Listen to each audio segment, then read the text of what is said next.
বাংলার ঐতিহ্যবাহী খাবারের মধ্যে পান্তা ভাত একটি বিশেষ স্থান দখল করে আছে। সহজলভ্য, সাশ্রয়ী এবং গ্রামীণ জীবনের সঙ্গে গভীরভাবে জড়িত এই খাবারটি এখন পুষ্টিগুণের কারণে আবারও জনপ্রিয় হয়ে উঠছে।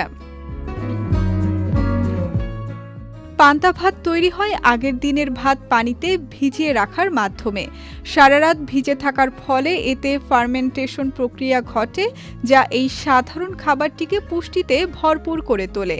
এতে উপকারী ব্যাকটেরিয়া তৈরি হয়, যা অন্ত্রের স্বাস্থ্যের জন্য খুবই উপকারী। এটি হজম শক্তি বাড়ায় এবং পেটের নানা সমস্যা কমাতে সাহায্য করে। এছাড়া পান্তা ভাতে থাকা প্রোবায়োটিক উপাদান শরীরের রোগ প্রতিরোধ ক্ষমতা শক্তিশালী করে। গরমের দিনে এটি শরীর ঠান্ডা রাখতে সাহায্য করে এবং ইলেকট্রোলাইটের ভারসাম্য বজায় রেখে ক্লান্তি ও পানি শূন্যতা কমায়।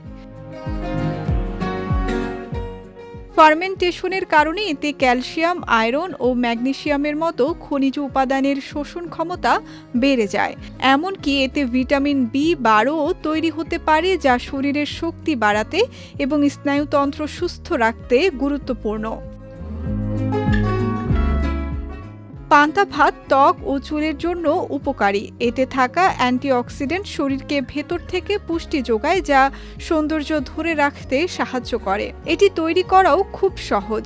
আগের দিনের ভাত 10 থেকে 12 ঘন্টা পানিতে ভিজিয়ে রেখে সকালে লবণ, কাঁচামরিচ, পেঁয়াজ ও সরিষার তেল মিশিয়ে খাওয়া যায়। সঙ্গে ভর্তা ও মাছ ভাজা থাকলে স্বাদ আরও বেড়ে যায়। সব মিলিয়ে পান্তা ভাত একটি পুষ্টিকর ও স্বাস্থ্যকর খাবার, যা প্রতিদিনের খাদ্য তালিকায় রাখা যেতে পারে। তবে যাদের পেট সংবেদনশীল তারা নিয়মিত খাওয়ার আগে চিকিৎসকের পরামর্শ নেওয়া ভালো।